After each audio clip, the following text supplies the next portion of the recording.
अस्सलाम वालेकुम, आप देख रहे हैं हो क्या रहा है। मैं हूं फैसल अब्बासी, मेरे साथ मौजूद हैं आरिफ निज़ामी साहब, इसके साथ साथ मुस्लिम लीग नून के रहनुमा राना अफजल साहब और पाकिस्तान तहरीक इंसाफ से सदाकत अली अब्बासी साहब हमें कुछ देर में ज्वाइन करेंगे। निज़ामी साहब, बहुत शुक्रिया आपका। पहले तो मुबारक कबूल कीजिए, एक मरतबा फिर से council of Pakistan newspaper editors के आप प्रेसिडेंट मुंतखब हो गए हैं और जो मसाइल हैं इस वक्त सहाफ़ियों को उनका इदराक करते हुए ये भारी जिम्मेदारी एक बार फिर आपके कानों पे है, मुबारक कबूल कीजिए। बहुत शुक्रिया। मैं री इलेक्ट हुआ, पिछले साल भी मैं था जी जी। और आपको याद है उस दिन वज़ीर इत्तलात मोहतरमा बशीर भी नहीं, स्पेशल असिस्टेंट जो हैं मुआविन खुसूसी अवान साहबा, उन मुआविन खुसूसी, उनको मैंने बताया था कि भाई क्या मसाइल हैं हमारे, और वो जर्नलिस्ट के मसाइल के लिए जर्नलिस्ट यूनियन है। बहरहाल हम लोग भी जर्नलिस्ट ही हैं, जो एडिटर्स हैं, उनके मसाइल, प्रिंट मीडिया के मसाइल मेरी ज़िम्मेदारी है। इंशाल्लाह सुरखरू होने की कोशिश करेंगे माजी की तरह। जी ठीक, बिल्कुल। निज़ामी साहब, पहले भी आपने आवाज़ उठाई है, राना साहब आपसे भी गुफ्तगू करेंगे। शहबाज शरीफ साहब ने बिल आखिर पब्लिक अकाउंट्स कमेटी की सदारत छोड़ दी है। अपने कल के प्रोग्राम में शहबाज शरीफ साहब के लंदन में क़याम को लेकर हमने साबिक़ वज़ीर-ए-आज़म शाहिद खान अब्बासी साहब से कुछ जानने की कोशिश की थी। निज़ामी साहब ने उनसे क्या पूछा था, पहले ये देख लेते हैं, फिर मज़ीद बात करते हैं। Leader of the opposition Shahbaz Sharif साहब भी तवील छुट्टी पे हैं। वो लंदन की सड़कों पर घूमते हुए नज़र आते हैं और एक ऐसे नाजुक मरले पे जिसका आपने ख़ुद जिक्र किया, वो अपना असम्बली में आके या पाकिस्तान में आके अपना रोल अदा नहीं कर रहे, वहाँ से बयान दाग देते हैं। अब सब खामोश हैं, या तो आपको नॉमिनेट कर दें, आप यू आर एमिनेंटली क्वालिफाइड कि आप leader of the opposition Shahbaz Sharif साहब वो लंदन की सैर करें। अब तो ये भी चहमगोइयाँ हो रही हैं कि पता नहीं वो वापस भी आते हैं या नहीं आते। देखिए, चहमगोइयाँ और इस किस्म की बातें तो होती रहती हैं, लेकिन हकीकत ये है कि शहबाज शरीफ साहब 12 अप्रैल को कौमी असम्बली का इजलास शुरू होना था। उन्होंने उसके बाद डॉक्टर की अपॉइंटमेंट्स ली हुई थी कि इजलास अटेंड करके वहाँ पर जाएंगे। बदकिस्मती से इजलास जो था वो 10 दिन लेट शुरू हुआ, तो उनको मजबूरी में जाना पड़ा। ये हर साल 2 दफ़ा जाते हैं, अपने कैंसर का इलाज जो टेस्ट होते हैं वो करवाते हैं। तो ये कहना कि वो लंदन की सैर कर रहे हैं, ये बात माकूल नहीं है। उन्होंने हमेशा हर असम्बली का इजलास अटेंड किया है, अपनी राय का इजहार भी किया है, मुस्बत अपोजिशन भी की है और उसी पर हम कायम हैं। जी निज़ामी साहब, अपने इलाज के लिए वो जाते हैं, इत्तलात ये भी हैं कि अब वो उनके इलाज में मज़ीद उनको वक्त लग सकता है। बिहाइंड द सीन मैसेज क्या है निज़ामी साहब? देखें जी, मैंने तो पहले भी अर्ज़ किया था, दोबारा मैं कहूँगा कि मैसेज तो कोई अच्छा नहीं जाता कि लीडर ऑफ द अपोजिशन जो है वो बाहर बैठ जाएँ। और अब आज वाली जो ऐलान है मुस्लिम लीग का, वो बड़ा अचानक होगा बाज़ लोगों के लिए, लेकिन मेरे लिए तो मुतवक्को था कि वो जल्द से जल्द वापस नहीं आएंगे। और अब वो जो उन्होंने पब्लिक अकाउंट कमेटी, जिसके लिए बड़ा झगड़ा हुआ अपोजिशन के दरमियान और हुकूमत के दरमियान, खिंचातानी हुई, और अभी शेख रशीद साहब जो हैं वो काबीना का रकन होने के बावजूद कहने लगे कि मैं उस फैसले को नहीं मानता। अब पलक झपकते ही इतने ही जिसको वकार का मसला था, शहबाज शरीफ कहते हैं कि मैंने तो कभी उस पोस्ट को कॉमेंट ही नहीं किया, और उन्होंने राना तनवीर साहब को बना दिया, जो कि वैसे तो क्वालिफाइड है, मतलब इसमें कोई ऐसी बात नहीं है कि वो, और ख्वाजा आसिफ को लीडर ऑफ द हाउस बना दिया, ये भी अच्छी चॉइस है। लेकिन मैंने तो कल जैसे आपने देखा होगा कि शायद खान अब्बासी सबसे कहा था कि वो लीडर ऑफ द अपोजिशन भी बन जाए। लेकिन अब मेरा ख्याल है ये बातें जो हैं इनका, ये तो अब खैर एकेडमिक होकर रह गई, ये तो हो गया। राना अफजल साहब से मैं पूछना चाहूँगा कि राना साहब ये बताइए कि को खुदा न खास्ता कोई, क्योंकि कल ही साबिक़ वज़ीर-ए-आज़म अब्बासी कह रहे थे कि रूटीन की टेस्ट कराते हों, कोई एक्स्ट्रा ऑर्डरी को मामला हो गया खुदा न खास्ता ख़राब? नहीं, इंशाल्लाह ऐसा नहीं होगा। चेकअप्स हैं और चेकअप्स के रिजल्ट्स पे डिपेंड करता है कि कैसे आते हैं। हमारी तो दुआ है कि पहले से भी बेहतर आएँ और वो सेहतमंद हों, लेकिन अब जब तक रिजल्ट नहीं आते मैं कुछ नहीं कह सकता। राना साहब, ये भी बता दें, नवाज़ शरीफ साहब पहले से बीमार हैं, वो भी लंदन जाने की बातें हो रही हैं, डॉक्टर्स का भी ये कहना है कि उनका इलाज वहीं से हो सकता है बकौल जो नून लीग का मौक़िफ़ है। शहबाज शरीफ साहब अब वहाँ पे हैं, मुस्लिम लीग नून की क़यादत अभी कौन संभालेगा? अगर ये फैमिली, शरीफ फैमिली बाहर चली जाती है, जो हालात नज़र भी आ रहे हैं, तो उसके बाद जो सेकंड टियर है, शायद खाकान अब्बासी हैं, जिस तरह ख्वाजा आसिफ का नाम भी आज पार्लिमानी लीडर के लिए दे दिया, तो क़यादत, ये जिम्मेदारी किसके कांधों पे आएगी? देखिए, ये जिम्मेदारी हमारी नून लीग पहले दे चुकी है। वज़ीर आज़म पाकिस्तान शाहिद खाकान अब्बासी को बनाया गया था। ये भी पार्टी फैसला करेगी और पार्टी ने आज साबित किया कि नेक्स्ट लाइन की लीडरशिप जो है वो आगे आ रही है। हमारे ऊपर यह यकीनन एक मुश्किल वक्त है कि हमारे दोनों लीडर्स जो हैं वो अपने हेल्थ ग्राउंड्स के ऊपर उनको चैलेंजेस हैं। मैं दुआगो हूँ कि वही सेहतयाब हों और वही हमें लीड करें, ये पूरी पार्टी की ख्वाहिश है। लेकिन पार्टियां चलती हैं और पार्टियों ने आगे जाना होता है। हमारी स्ट्रेंथ में कोई कमी नहीं आई, हमारे कमिटमेंट में कोई कमी नहीं आई, हमारे रिजॉल्व में कोई कमी नहीं आई। आज आपने देखा होगा कि पिछले 2 दिन से जो हमारे NRO खान साहब तकरीरें कर रहे हैं, उनको एहसास हो गया कि पब्लिक निकलने वाली है और उन्होंने ये पंजाब में धड़ाधड़ तबादले जो किए हैं, इंटीरियर मिनिस्टर लगाया है, तो वो एक बजंग आमद का माहौल बनता जा रहा है, जिसकी तैयारी हुकूमत भी कर रही है और अपोजिशन जो है वो मजबूर है कि अवाम के मुश्किल वक्त में उनके साथ खड़ी हो। तो आप देख रहे हैं कि ये नून लीग इसको भरपूर लीड करेगी और हम हुकूमत जो है, अगर इसने ऐसे इकदाम किए जो पब्लिक के इंटरेस्ट में नहीं होंगे, तो यकीनन पाकिस्तान जो है अपनी जमहूरी हकूक़ की तरफ जा रहा है। ठीक, निज़ामी साहब, ये तो ठीक है बात आपने जो कही। ये खान साहब ने आज वो मेमोरेंडम डैम का इफ्तिताह करते हुए फिर ये कहा है कि अगर NRO दिया तो ये मेरे कौम से बहुत बड़ी गद्दारी होगी। NRO कौन मांग रहा है? ये एक तरफ तो ये सवाल है, और अगर मांग भी रहा है तो आपने तो सुप्रीम कोर्ट से रिलीफ के लिए PMLN ने कहा हुआ है कि मियां नवाज शरीफ की दरख्वास्त है कि उनको बाहर जाने की इजाज़त दी जाए। लेकिन पाकिस्तान में ऐसे होता रहा पहले कि यकदम पता लगता है कि कोई डील हो गई है बैक, जिस तरह मियां नवाज शरीफ मुशर्रफ से डील करके तो गए ही थे ना उस वक्त 10 साल के लिए जलावतनी पे। तो कोई इस तरह की तो नहीं लेट डाउन करेंगे आप अपोजिशन को इस दफ़ा दोबारा फिर कि जरदारी साहब या उनके साहबजादे रह जाएं अपोजिशन में और आपके लीडर बाहर चले जाएं और आप वो जो हर मैजेस्टीज लॉयल अपोजिशन बन के पाकिस्तान में बैठे रहें? देखिए, अल्टरनेटिव लीडरशिप आपके सामने आ गई है और ये भी पार्टी की लीडरशिप है। आप देखते हैं हर 3 साल के बाद आपका आर्मी चीफ चेंज हो जाता है, तो जो पुराने को लोग भूल जाते हैं, नए के गुन गाना शुरू कर देते हैं। पॉलिटिकल सिनेरियो में ऐसा कम होता है और हम लोगों की और अवाम की जो एक वाबस्तगी सियासी लीडरशिप के साथ होती है वो 3-4 साल में ख़त्म नहीं होती। लेकिन ये ज़िंदगी की हकीकत है कि नई पौध ने आगे आना है और पुरानी पौध ने रिटायर होना है। तो मैं समझता हूं कि अब अभी ये वक्त आ गया है या नहीं है, ये लीडरशिप को खुद फैसला करना होगा। लेकिन जहां तक पार्टी की स्ट्रेंथ है, पार्टी की मजबूती है, आज जो नई लीडरशिप सामने आई है, चाहे वो खाकान अब्बासी साहब की सूरत में हो या राना तनवीर साहब की सूरत में हो या ख्वाजा आसिफ साहब की सूरत में हो, पब्लिक ने उसको अप्रिशिएट किया, पब्लिक ने उसको वेलकम किया, पार्टी ने उसको वेलकम किया है। हमारे हमजा शहबाज शरीफ साहब जो स्ट्रगल कर रहे हैं, तो पार्टी के अंदर लीडरशिप की कोई वो फुकदान नहीं है और पार्टी अल्हम्दुलिल्लाह अपने मौक़िफ़ पे बड़े मजबूती से खड़ी है।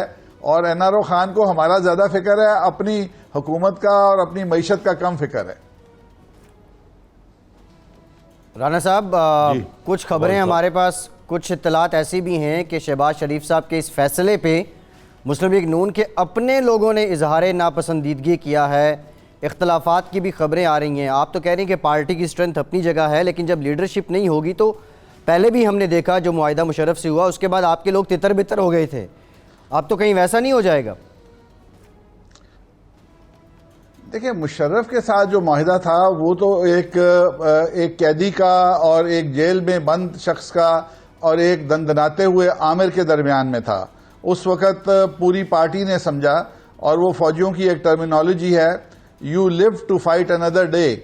और हम सब बड़े खुश थे कि यहाँ तो जान के लाले थे, कोई पता नहीं कोई ऐसी हरकत कर दे मुशर्रफ।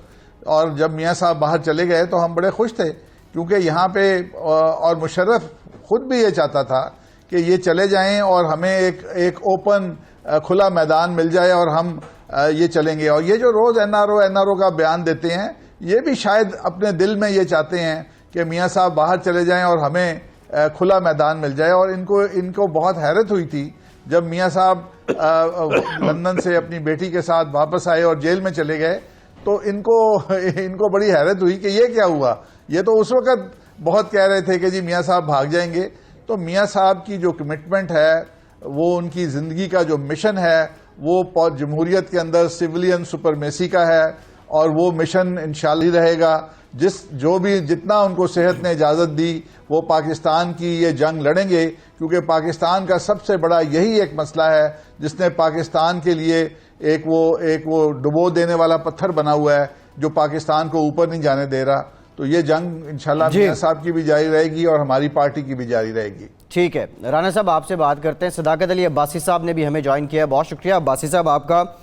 अब्बासी साहब, आपकी हुकूमत के कुछ वज़रा भी बारहा ये मुतालबा कर रहे थे कि पब्लिक अकाउंट्स कमेटी की चेयरमैनशिप से शहबाज शरीफ साहब अलहदा हो जाएं। आज वो बिलाखिर अलहदा हो गए हैं, वजूहात जो भी हैं, लेकिन आप समझते हैं कि ओपोजिशन ने आपकी बात को मान लिया है?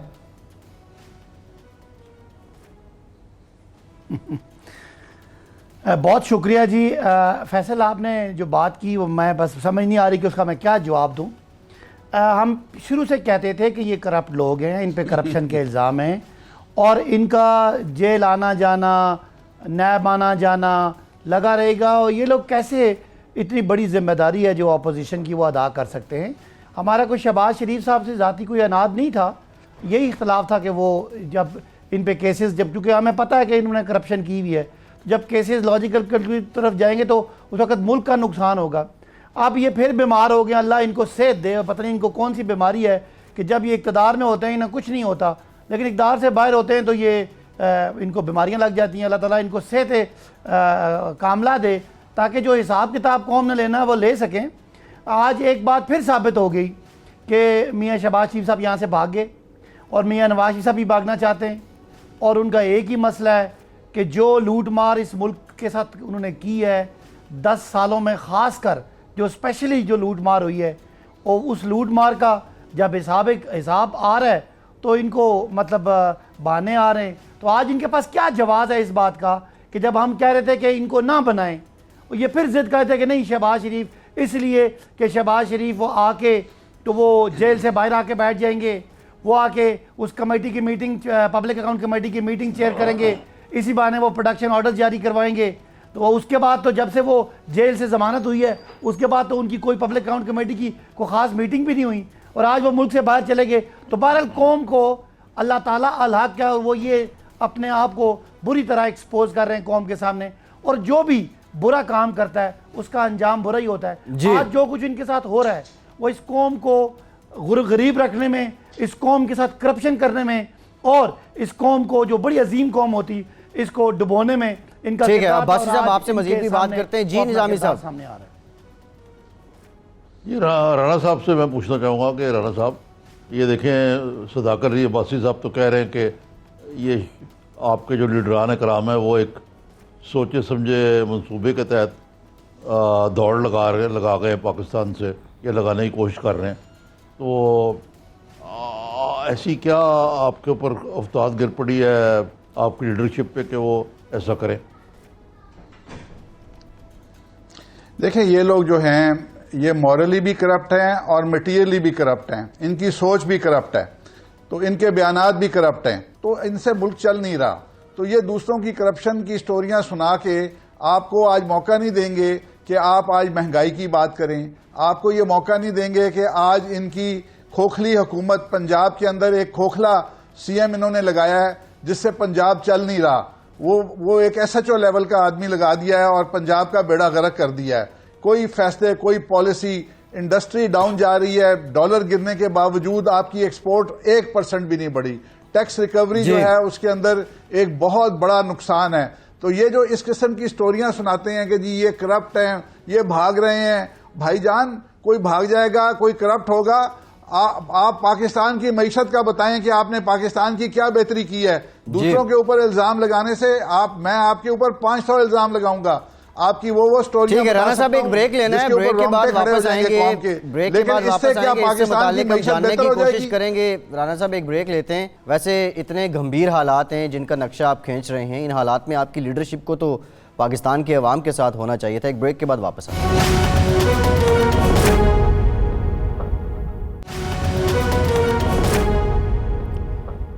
ब्रेक के बाद एक बार फिर से आपको खुशामदीद कहेंगे। निज़ामी साहब, अब्बासी साहब से भी इसका जवाब लेंगे, लेकिन पहले आप ये बता दें, जिन हालात का नक्शा राना साहब ने खींचा है, इन हालात में इनकी लीडरशिप को तो पाकिस्तान में मौजूद होना चाहिए, और सियासी तौर पे मुस्लिम लीग नून को कितना नुकसान हो सकता है अगर नवाज शरीफ शहबाज शरीफ दोनों लाइन में जाके बैठ जाते हैं? ये मैं सदाकत साहब के जवाब के बाद मेरा अगला सवाल यही था कि ये क्या वजह है कि मोहतरमा मरीम नवाज़ जो हैं वो बिल्कुल खामोश हैं। उन्होंने बिल्कुल ही एक आध ट्वीट कर देती हैं कभी, वो भी ऐसी नीम दरूं नीम बरूं। मियाँ नवाज शरीफ ने तो साफ कह दिया कि मैं पहले इलाज कराऊंगा, अपने लीगल मामलात करूंगा, फिर मैं सियासत में आऊँगा। पहले वो कहते थे कि मैं अपनी बेगम साहबा की वजह से हालत गम में हूँ, उनके इंतकाल की वजह से जी। तो मकसद है कि मैं वो पंजाबी की तो नहीं मिसल बता सकता यहाँ, लेकिन हुज्जतें ढेर ही हैं। वैसे एक किस्म का यानी पहले बहुत हार्ड लाइन ली और अब बिल्कुल ही ऐसे लग रहा है कि ये सॉफ्ट बॉयल एग बन चुके हैं।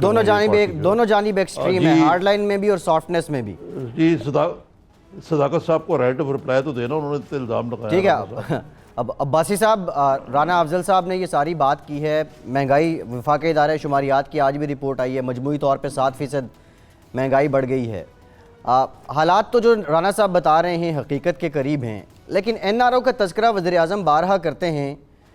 वज़ीर-ए-आज़म किस कैपेसिटी में NRO दे सकते हैं जब मामलात इदारों के पास हैं, अदालतों में हैं?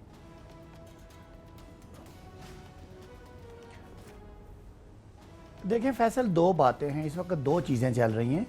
एक वाकई मुल्क में महंगाई है और महंगाई का एक इम्पैक्ट है सोसाइटी पे, इसमें कोई दूसरी बात नहीं है, और इनकार करना ज़्यादती होगी उन लोगों के साथ जो महंगाई को बर्दाश्त कर रहे हैं। इसकी वजूहत मैं बात करता हूँ। दूसरा, जो राना साहब ने बात की, मैं तो राना साहब इस बात पर रिया करूँ कि शहबाज शरीफ साहब को एकदम क्या हो गया कि वो यहाँ से गए तो कहते मेरे पोते पोतियों को उनको मैं मिलने जा रहा हूँ, और एकदम से वो जब बाहर गए और अब उन्होंने सब कुछ छोड़ दिया। तो जो सोचने वाले हैं, जो देखने वाले हैं, उनको नज़र आ रहा है कि ये लोग अपने केसेस से भाग रहे हैं। इससे पहले आपको पता है कि मियाँ नवाज शरीफ के दोनों बेटा यहाँ से भागे हुए हैं, अदालतें मांग रही हैं, बुला रही हैं, वो भगोड़े हुए हैं।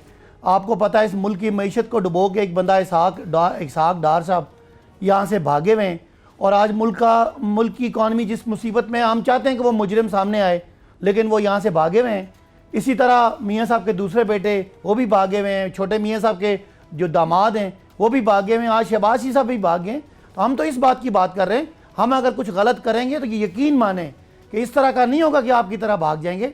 अब रही बात महंगाई की, तो मैं एक छोटी सी मिसाल आपको देता हूँ कि पाकिस्तान की 21 करोड़ आवाम है। चलो आज से 10 साल पहले 20 करोड़ आवाम थी और 6,000 अरब कर्जा था। एक बंदे पे 30,000 रुपये का कर्जा था। आज वो 21 करोड़ आवाम हुई है और 30,000 अरब कर्जा हो गया है हमारी हुकूमत शुरू करने से पहले। एक बंदे पे तकरीबन 1,35,000 रुपया कर्जा। ये जो 1 लाख एक बंदे पे कर्जा चढ़ाया नवाज शरीफ और जरदारी साहब ने, इस कर्जे की किस्तें कौन देगा? इस कर्जे पे सूद कौन देगा? वो पैसे कहाँ से आएंगे? शाहिद खाकान अब्बासी ने PIA डुबो दिया। नवाज शरीफ साहब की लोहे की मिलें थी, उन्होंने स्टील मिल को डुबो दिया। रेलवे इन्होंने पता नहीं क्यों डुबो दिया।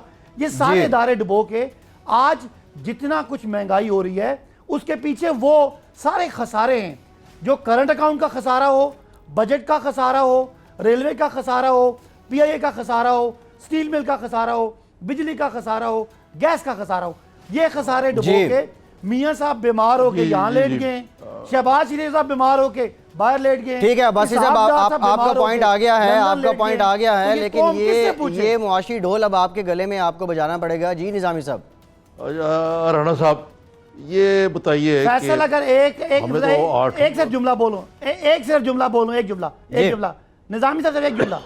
फैसल जो आखिरी 10 साल में 120 महीनों में 2 मजदूर एक बिल्डिंग को तोड़ते रहे, आप चाहते हैं कि वो बिल्डिंग 8-9 महीनों में चमकना दमकना शुरू हो जाए? यही तो इम्तिहान है आपका, यही तो इम्तिहान है आपका। जी निजामी साहब, लोगों ने इस मईशत के साथ नहीं हम कर रहे हैं ना। आप आज वही लोग मुल्क बर्बाद करने वाले लोग यहाँ सामने बैठ के हमें ताने और तिश्ने दें।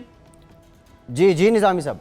जी राना साहब, ये देखें ना, सबसे पहले तो सदाक अली साहब कह रहे हैं ये तो जमहूरियत का हुस्न है ना कि अपोजिशन को राइट तो होता है, लेकिन राना साहब ये जो पीटीआई का नैरेटिव है, जैसे अभी इन्होंने भी फरमाया कि सारे मसाइल का जड़ जो है वो आपकी हुकूमत थी और उससे पहले वाली हुकूमत पीपल्स पार्टी की थी, तो आपने इतना बुरा किया इस मुल्क के साथ और आप जिम्मेदारी भी आप पे ही दे रहे हैं वो सारी, तो इसको कुछ हद तक कबूल तो करें ना आप।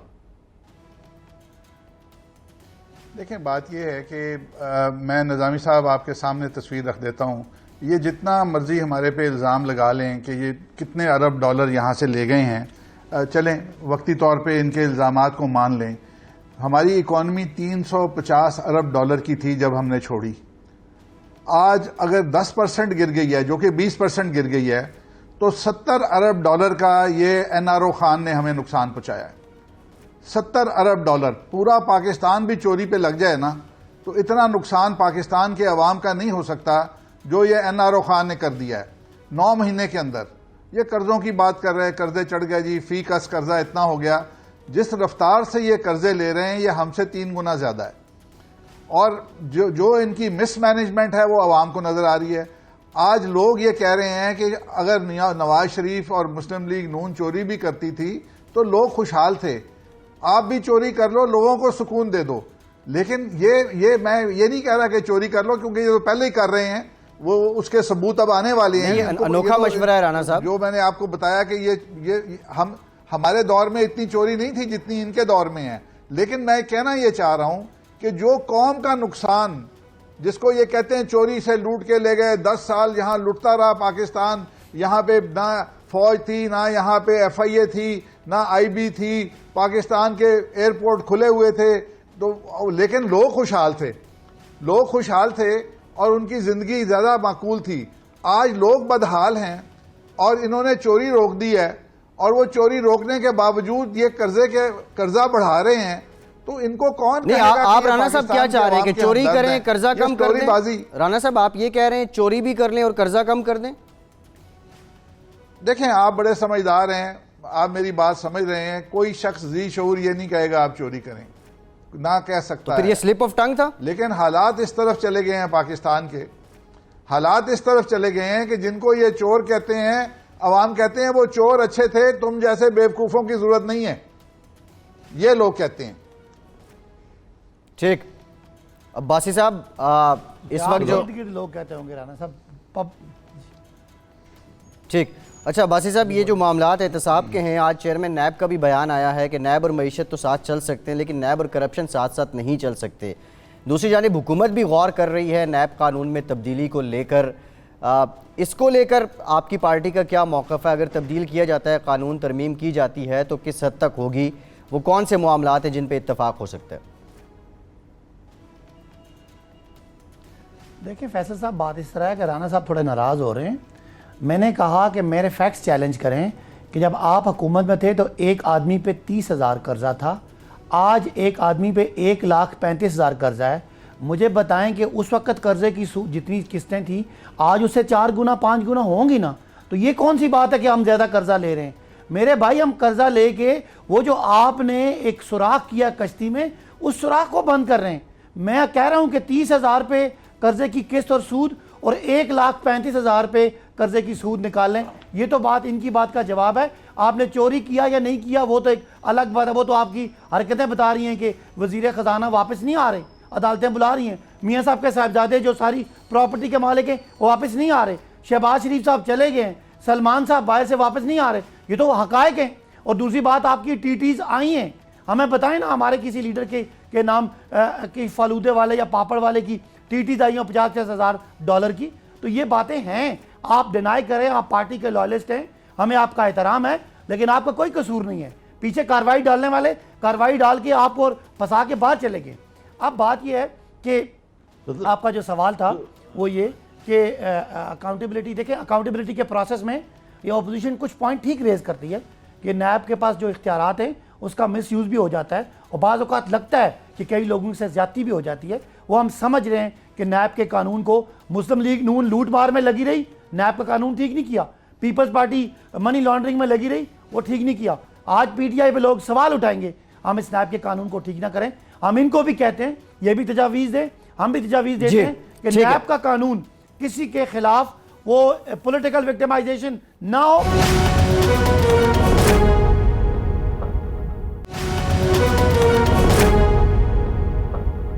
राणा साहब, ये दरअसल बात यह है कि जो ये बार बार जिक्र करते हैं कि ये पीछे शहबाज शरीफ की और हमजा साहब के ऊपर मनी लॉन्ड्रिंग के बहुत सारे केसेस जो हैं एकदम बनाए नैब ने और उनका मीडिया में लीक भी हुई। क्या ये इनका तो बैनुल सतूर तो यही बात कह रहे हैं कि उनसे घबरा के ये शहबाज शरीफ सब लंदन चले गए, हेल्थ वेल्थ का मसला ही कोई नहीं है। देखिए, मैं आपसे अर्ज़ करूं कि जब मैं फाइनेंस में था तो मेरे पास इस्लामाबाद से कुछ वो लोग आए मिलने के लिए जो फॉरेन एक्सचेंज में डील करते हैं। तो मैंने उनसे पूछा कि पाकिस्तान से कितना पैसा बाहर जाता है जो फिर वापस वहाँ से किसी और शक्ल में आता है। तो उन्होंने मुझे कहा ये तो बहुत बड़ी सम बताई, अरबों डॉलर के अंदर। तो मैं हैरान सा हो गया। मैंने कहा ये तो हम कहते हैं 18 अरब डॉलर पाकिस्तानी बाहर से भेजते हैं, इसका मतलब है उसके अंदर तो बहुत बड़ा सुराख है। तो उन्होंने कहा कि जो गाड़ियां जितनी पाकिस्तान में बैगेज स्कीम के तहत ये प्राइवेट ये जो इस्तेमाल शुदा गाड़ियां जापान से और दूसरे मुल्कों से आती हैं जिसकी वैल्यू कोई 4-5 अरब डॉलर है, वो सारा पैसा यहीं से जाता है। और वो जो कार्रवाई डालते हैं कि जी ये बाहर से गाड़ी भेजी है, वो सारी जाली है। तो और वो काम चल रहा है और हुकूमत को भी पता है, सबको पता है, और ये टैक्स इकट्ठा होता है और काफ़ी देर से ये चल रहा है, ये तो पैसा पाकिस्तान से बाहर जाता है। तो ये जो चीज़ें हैं, बहुत सारी चीज़ें ऐसी होती हैं जो हुकूमत के नॉलेज में होती हैं और आज भी हो रही हैं। उसी तरीके से गाड़ियां आ रही हैं पाकिस्तान में बाहर से जिस तरीके से हमारे ज़माने में आती थी, और ये FBR को, इन सब लोगों को पता है, लेकिन वो हो रहा है।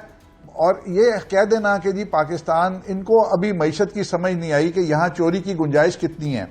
आपका जितना भी बजट है, आपका 80 से 82% आपके फिक्स एक्सपेंसेस हैं हुकूमत चलाने के, तनख्वाहों के, बिजली के बिलों के, गाड़ियों के, और आपके पास 18 से 20% बचता है जो आप डेवलपमेंट के ठेके प्रोजेक्ट देते हैं।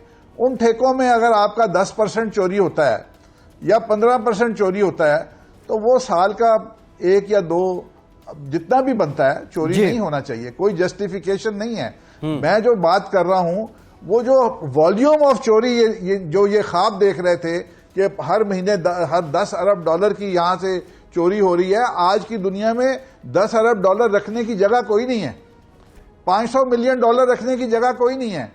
2010 से OECD का कानून है, ना आप बैंकों में अगर आप सोना खरीदते हैं फिर पकड़े जाते हैं, अगर आप डॉलर बाहर लेके जाते हैं आप फिर पकड़े जाते हैं। तो ये जो कहानी, राम कहानी सुना रहे हैं, ये बिल्कुल जैसे NRO पे कौम को बेवकूफ बना रहे हैं, ये डॉलरों पे भी बेवकूफ बना रहे हैं।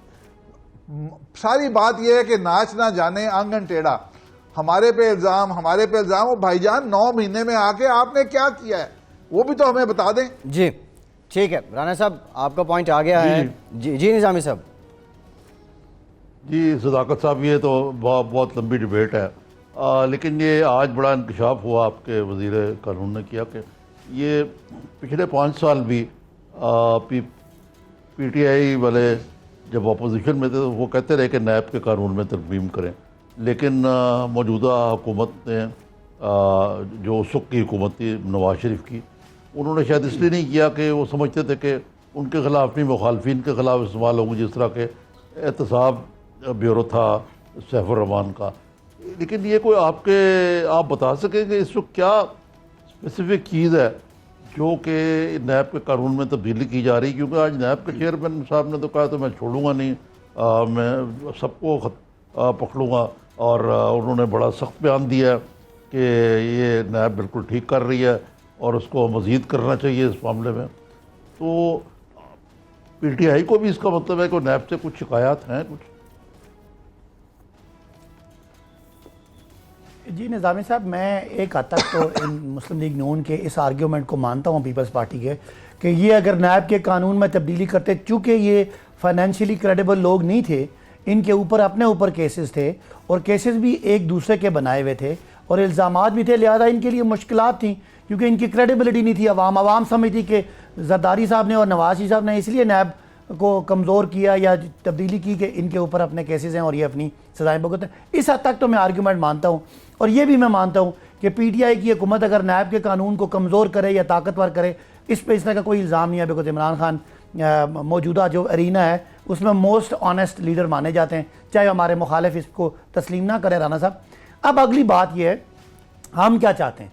देखें निज़ामी साहब, हमारा एग्जिस्ट करना, उसका एक जो पॉलिटिकल आर्ग्यूमेंट है वो ये है कि लोग समझते थे कि इमरान खान साहब आके ये चोरी चकारी बंद करेंगे और कोई अकाउंटेबिलिटी का प्रोसेस करेंगे। लिहाजा किसी कीमत पे भी हरगिज़ ये मतलब नहीं हो सकता कि हम कोई नैब के कानून को गैर मौसर बना दें या इनकी तरह हम उसके पंजे काट दें या उसके बाल काट दें या उसके नाखून काट दें। हरगिज़ ये बात नहीं है, लेकिन कुछ ड्यू प्रोसेस में ऐसी खामियां हैं कि वो बगैर किसी उसके पास बगैर किसी सबूत के या बगैर किसी जो उनको अरेस्ट करने का जो इख्तियारात हैं या जिस तरीका वो डील करते हैं वो उसको ठीक करने की भी ज़रूरत है।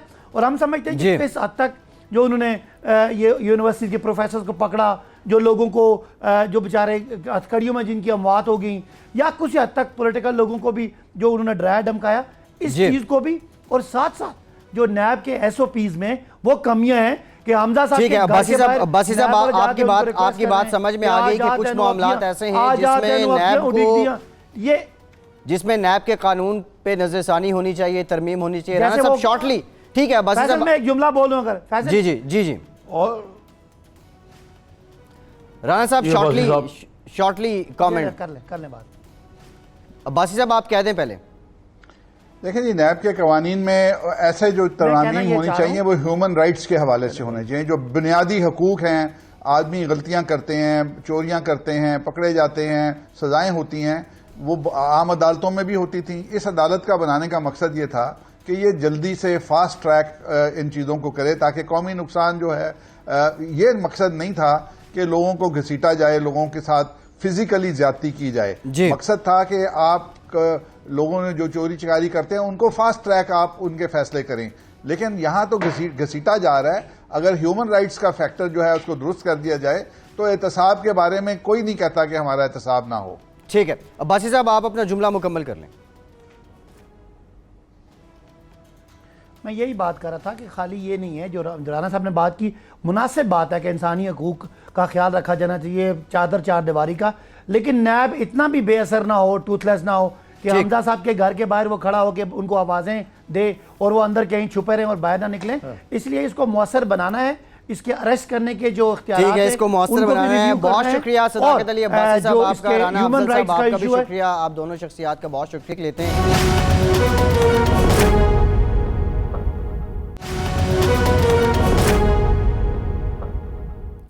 ब्रेक के बाद एक बार फिर से आपको खुशामदीद कहेंगे। निज़ामी साहब, शहबाज शरीफ साहब का जो मामला है, पब्लिक अकाउंट्स कमेटी की चेयरमैनशिप से मुस्ताफ़ी हो जाना, इससे पहले भी जो शरीफ फैमिली है उसकी बज़ाहिर जो सूरत हाल रही और फिर जो अमराज रहे, फिर अमराज के बाद आपने, डॉक्टर तो नहीं हैं आप, लेकिन आपने तशख़ीस भी की और फिर मुस्तकबिल में इलाज कैसा होगा, तरीक़ाकार क्या होगा, वो भी आपने बखूबी बताया है। अब शहबाज शरीफ साहब लंदन में क़याम करेंगे। अगर सेकंड टियर मुस्लिम लीग नून की क़यादत संभालती है तो क्या अवाम उसी तरीके से साथ रहेंगे जिस तरह मियाँ बरादरान के साथ थे? ये डिपेंड करता है कि क्या स्टैंड लेते हैं। और दूसरे है कि अवाम जो है अगर वो पीटीआई से मायूस होते रहते हैं तो पीएमएलएन एक फोर्स तो है पंजाब में, उसको आप नज़रअंदाज तो नहीं कर सकते। और अब ये डिपेंड करता है कि आप किस तरह देखते हैं कि जो इलेक्शन से पहले हार्ड लाइन थी मियाँ नवाज शरीफ और उनकी साहबजादी थी, इसकी वजह से पीएमएलएन को खासी सीटें मिली। तो दूसरी बड़ी सियासी जमात तो है, तमाम तर dice was loaded against them. लेकिन उन्होंने बहरहाल किसी न किसी हद तक तो कामयाबी हासिल की। तो देखना यह है कि इस वैक्यूम में कोई और फिल करता है या नहीं उसको।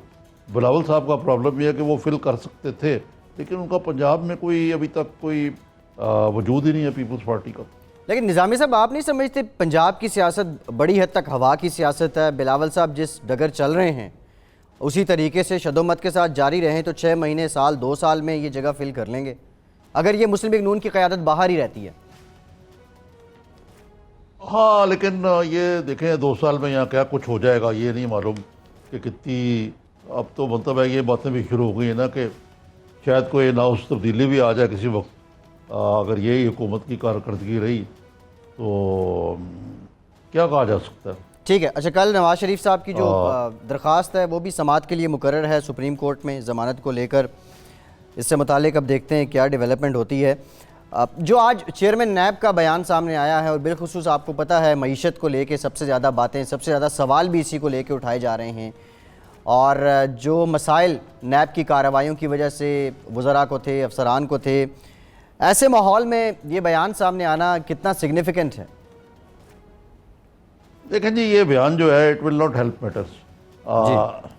ये बयान वही है कि हम तो छोड़ेंगे नहीं, को बच के न जाएगा, हमें कोई डिक्टेट नहीं कर सकता, कोई ताकत डिक्टेट नहीं कर सकती। क्या are you above the law, are you above the constitution? ये तो कोई बात ना हुई। और देखें आज तो हुक्मरान जमात के फाजुल रुकन ने भी माना ये। भाई देखें ना, बात यह है कि कई सरकारी अफसर जो हैं नैब की वजह से छुट्टी लेके चले गए हैं। एक साहब तो खुदकुशी कर चुके हुए हैं, कई केसेस बने हुए लोगों पर।